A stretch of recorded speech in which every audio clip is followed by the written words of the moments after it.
Hi, welcome to Spiritual Connection. I'm your host, Katie Augustyn. So I'm a transformation coach, I'm an energy healer, I'm a shamanic practitioner, and I'm the spiritual head of Transformation Center CT, which is located in Westport, Connecticut. So at the center, we do a variety of things. We have workshops, we have trainings, we do retreats, anything you can imagine.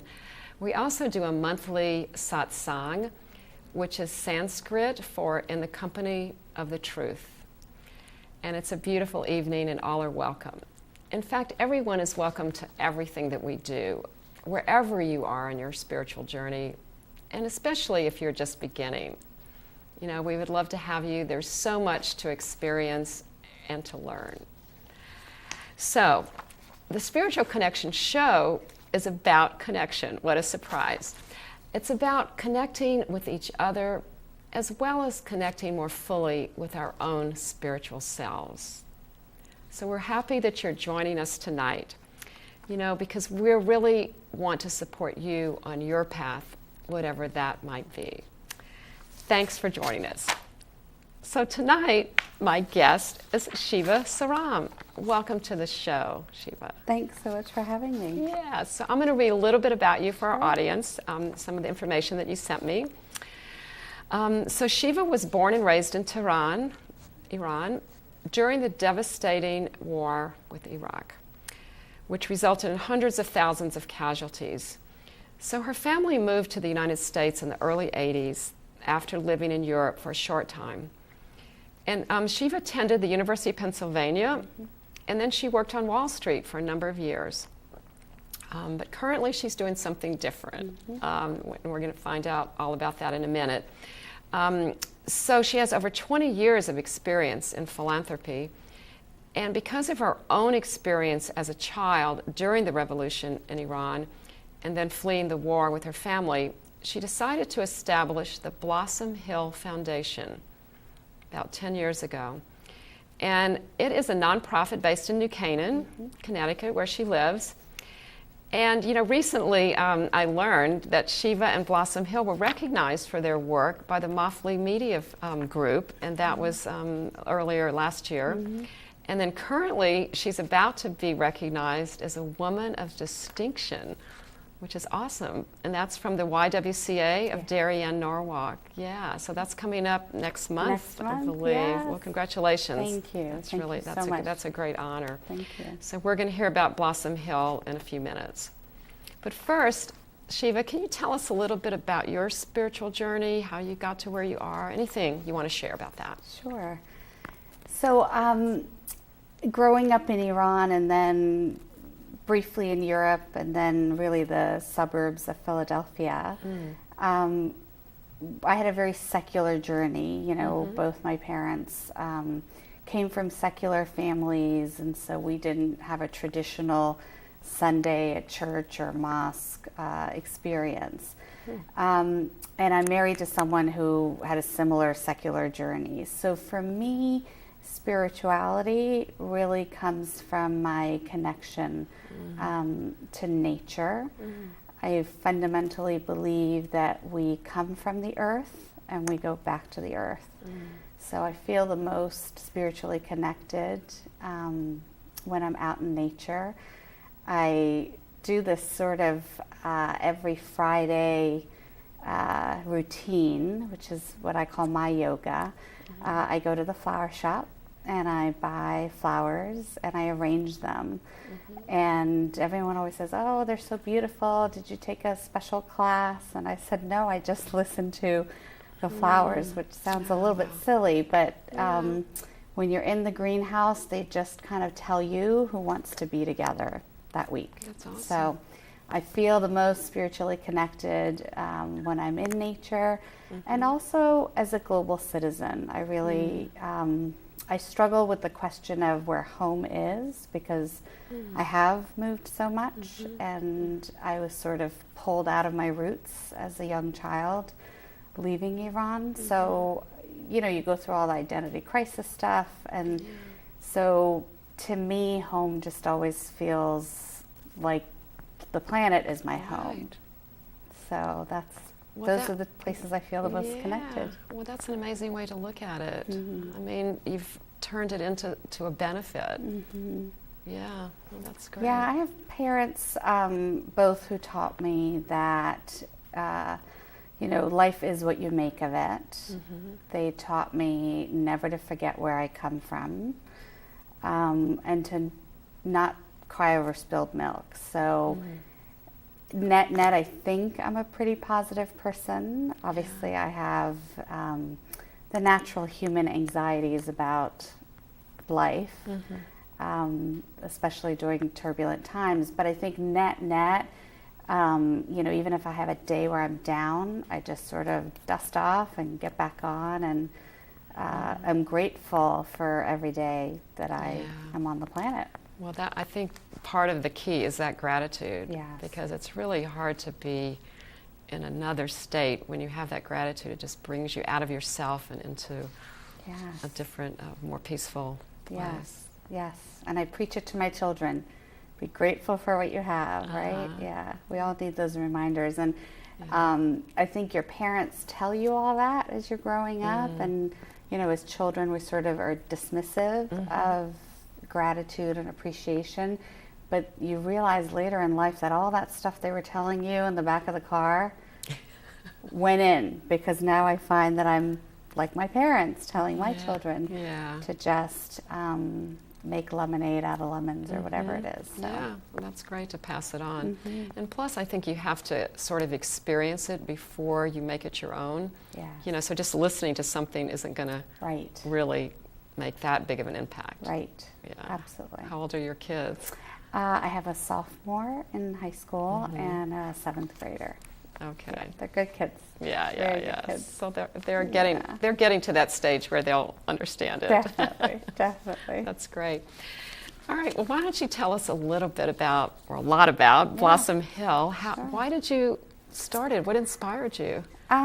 So, as you mentioned, I lived through part of the revolution and war in Iran. Not for long. So, I was one of the more fortunate kids to be able to leave, because obviously that was a devastating war and lasted many years. And, I didn't lose a father in war, and I didn't lose a brother to war, but it almost doesn't, matter once you experience conflict and violence and upheaval. It literally does feel like you're pulled out of it. It's like pulling, a tomato plant out of its roots. It just feels, it's a shock to the system. Yeah. So I remember being at the airport and leaving Iran and just wondering, why I got to leave and so many others didn't. So I always describe Blossom Hill as my third child, and that it just took me 30 years to give birth to her. Wow, Yeah. that's a really nice description. How old were you when you left Iran?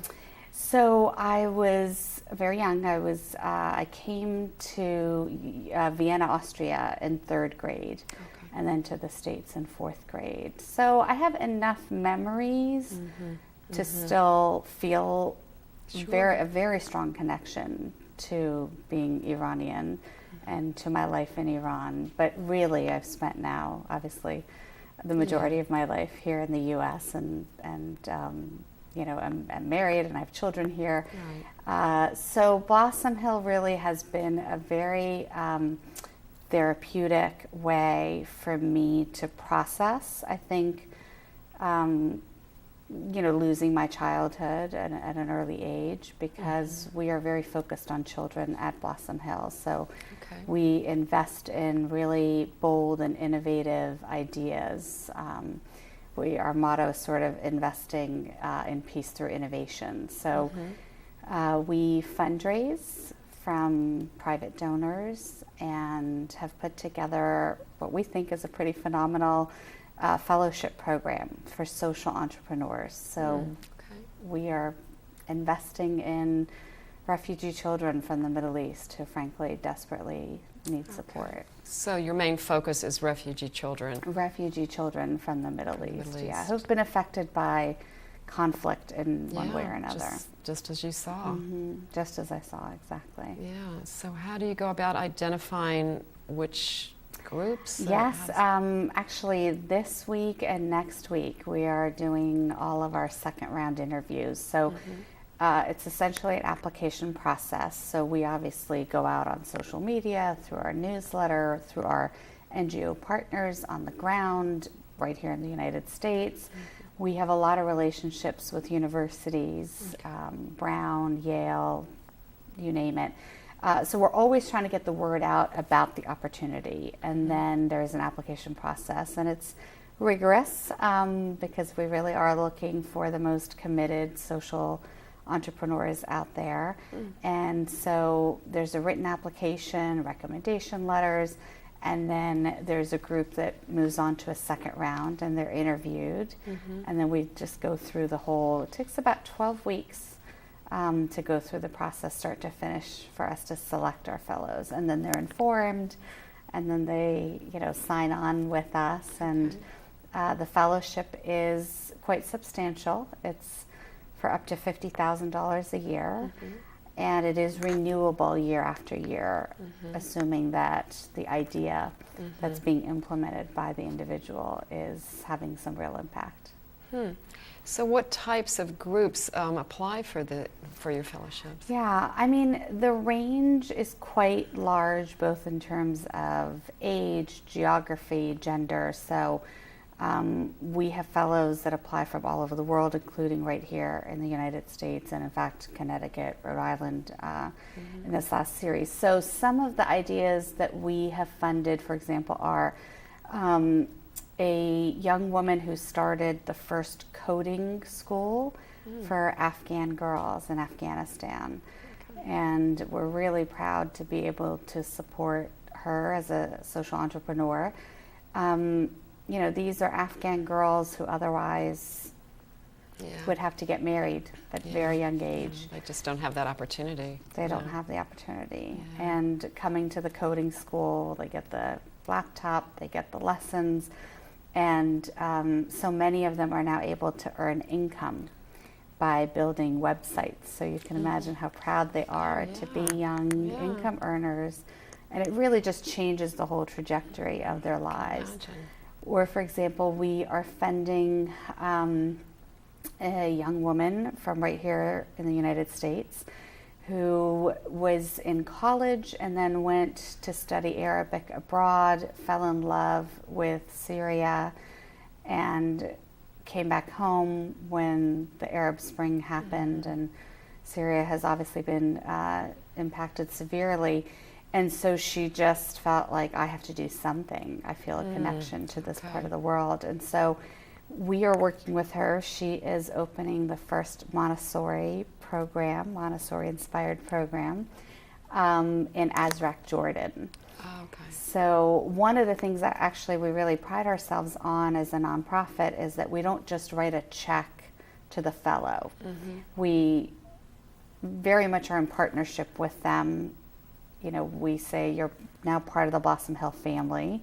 So we're there for support, because it's hard to be an entrepreneur. It's hard to be a social entrepreneur. So we're there for every step of the way. And in this case with Lexi, we also assign thought partners to all of our fellows.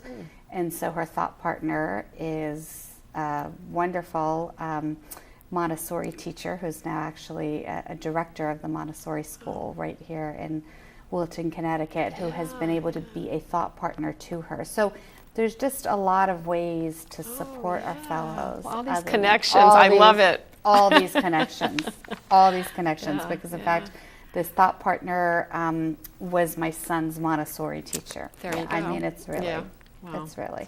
And for me, it's almost a dream that really I haven't even processed yet, about the fact that there's going to be this little Montessori one-room school in Azraq, Jordan, for refugee children. Now, will you go visit? Yes, I absolutely. Oh, yes. Oh, I can't wait to get on the floor and explore with the children.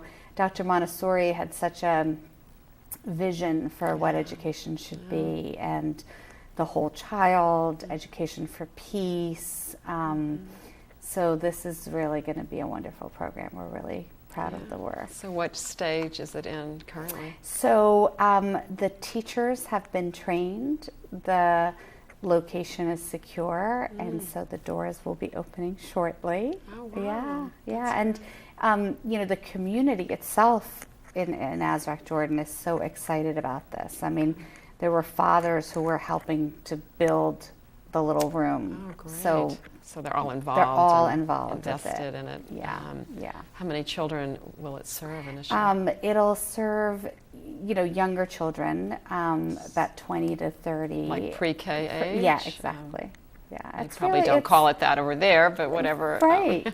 Well, age. and you remember, these are refugees who are making Jordan their new home. Yeah. So they're sort of going through what I did, right. making America my home and fitting in. And, these host countries have such challenges. I mean, just imagine if Connecticut had to, take in 2 million people. Yeah.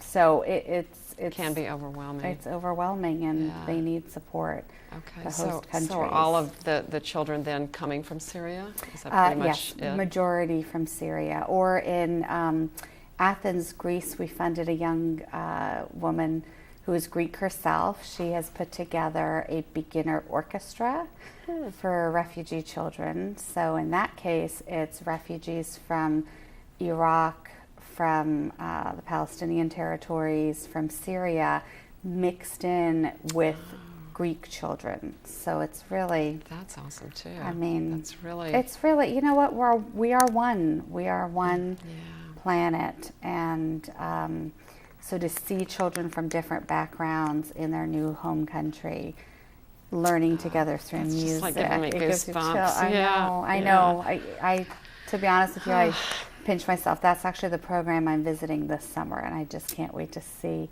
the progress that the children have made getting their first violin. And so, it's interesting because, when you're doing the work on a Monday to Sunday basis, let's face it, we all work 7 days, you don't really realize it, right? I'm just in process mode. Because I got to fundraise and I got to get the website updated and we have to review applications and we have to assign a software. You're just in process. Well, you're doing. You're just doing. Yes. And if you're type A like I am, you are just doing. Yes. So it's sort of those quiet moments sometimes when it where just you kind of just hits take you. it in.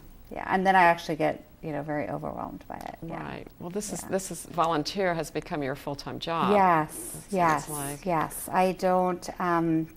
Blossom Hill, we really just have one full-time paid person. We have a wonderful deputy director who speaks 7 languages, came to us from Save the Children. Perfect. Yeah, so we invest in a good team. In this case, it's one person, and we have a wonderful woman who helps us a couple hours a week with some administration, but it's the investment you have to make to be able to make really good choices and decisions. So I'm definitely not doing it alone, but yes, it is my volunteer full-time job. Yeah, well, it sounds like you are doing quite a lot of it in this case. Well, if you need a travel assistant to go to Greece or anything, I might be available. That'd be great. We need all kinds of friends. No, that's just it. Just sounds like it's really bringing so much to these children that wouldn't have these types of opportunities, and it's ongoing. That's what I love about it. Is like, a lot of these grants that are given to organizations or whatever. It's like, well, here you go, and then it's interesting because when we first rolled out the pilot of the fellowship, we did view ourselves a little bit as seed money. So we would seed it for 2 years, and then after 2 years, we just sort of realized that, yes, you want your fellows in these programs to have other sustainable means of supporting themselves.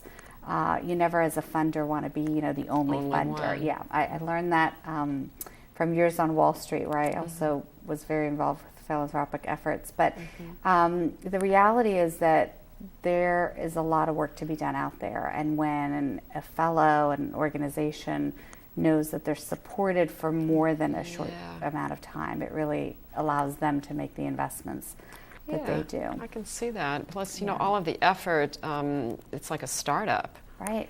I mean, right. it is a startup. It is a startup. And so there's a learning curve. There's a lot Definitely. You know. There's a lot that goes into it. And we do some mid-stage and later stage investing in fellows too. But any way you look at it, I mean, just think about anything that you're starting. It just takes a lot of resources and time. And we're really very fortunate. I mean, we feel very connected to our fellows, really on a deep level.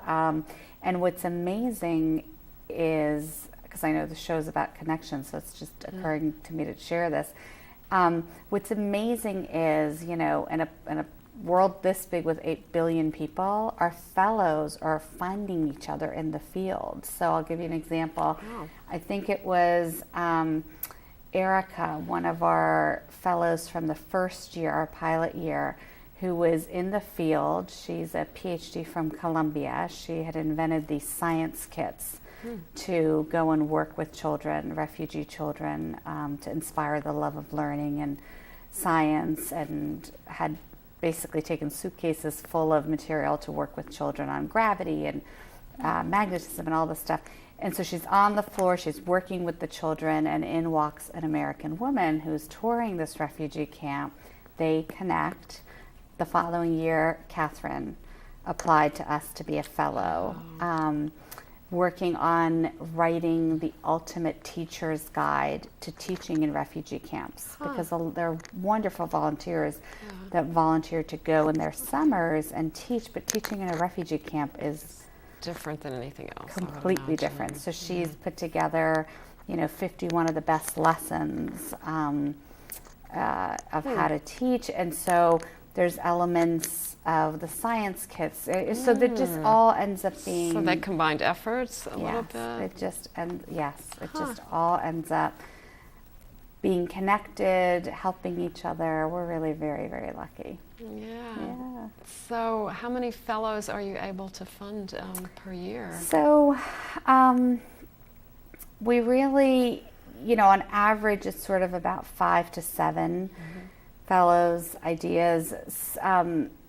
Sometimes a fellowship will be a combination of 2 people, so 2 people will apply together. And because it is up to $50,000, doesn't mean that everybody is getting funded at that level. Everyone's at a different stage of their journey and different budgets. But, you know, around 5 is sort of the average. And we're just always looking for really passionate people, really committed people. And then we test their idea on how replicable it is, how sustainable it is. So we get all kinds of ideas. Like, you know, how many people apply a year, so for example? So we get, I mean, we're still fairly young on the fellowship side. We've been doing this work for 10 years, but really the first 2 years I just spent time looking at the landscape of what work is being done out there. Didn't want to really replicate work that's already done. So then we spent the first 5 years of funding doing more traditional funding of the best programs out there. After 5 years, we sat, you know, locked ourselves up in a boardroom and said, all right, the first 5 years was phenomenal. What are we going to do for the next 5 years? And that's when the board, you know, sort of shifted more towards this fellowship model. So the fellowship is still fairly new. We're in year 4. And we just continue to grow and get better and better ideas. So we're really excited about it. Well, it seems like you are happy with the direction it's taken. It really seems to be working. This model has just brought us that much closer to the children, which is, you know, ultimately who we're trying to help. So, and we're really trying to help them help themselves. So, you know, when we look at these programs, we're really looking to invest in programs that support these children, these young women, men, to ultimately be the drivers of their own future. But the reality is they've just lost everything. And so... So are they on their own? their parents didn't. Yeah, well, in some cases, unfortunately, cases. unaccompanied minors is probably one of the biggest issues in some of these refugee camps. I mean, you're talking about young men that are unaccompanied, young women that are unaccompanied. Many of them, walking over borders to get to where they are. It's really very hard to process that all this has been going on. And we are so removed from it here. I mean, we hear about it, but it's not. No, it's not on the level that things are really happening. Well, and truth be told, the reality is that because the plight of refugees right now is not number one on the CNN shows, with all due respect to CNN, but the reality is that when's the last time you've heard about it? You've heard about it. Well, I think people become inured to it. It's very unfortunate. But once you hear it, you're like, okay, now what can I do? How can I help? That's what. Yeah. And if there's nothing available, there's no opportunities. Yes. But you guys just, went out and just just made it happen. Yes. Yeah. Yes. I mean, I feel like, there's no question that the work we're doing has impact. We see it. But it's also about giving these communities a voice, because I do think that is missing. I mean, yes, when there is an enormous tragedy like the little boy who came up on shore and that image, right? So that obviously brings focus back to the situation. But that was 3 years ago. And so, we're not an advocacy group. Right, it hasn't gotten better. No. So we're not an advocacy group. I mean, we are a pure nonprofit, but I'm personally very committed to doing my best to make sure that these communities have a voice, because every single day, there's families. Yeah. Well, what can we do? What can our audience do? There's lots of ways to get involved. We're always looking for people who can help us read applications. We're always looking for people that can help us interview. So volunteers people. In Blossom Hill. Absolutely, volunteering. And we're going to put your contact info up on the screen that would at be the wonderful. end. Okay, thank you. Yes, we are always looking for volunteers for that. You can help us spread the word, just to make sure that people, universities, community groups know about this. Yeah, the opportunity to apply to be just a fellow. apply. Yeah, absolutely. right. And then, what does every nonprofit need? Money. A little money. Yes. Yeah, you always need money. And, we rely on the generosity of donors of any size. Okay. I mean, one of the things that we're really proud about is that, we have donations from $10 to $10,000 to... And I'm sure they can access that on your website as well. Absolutely, because these children...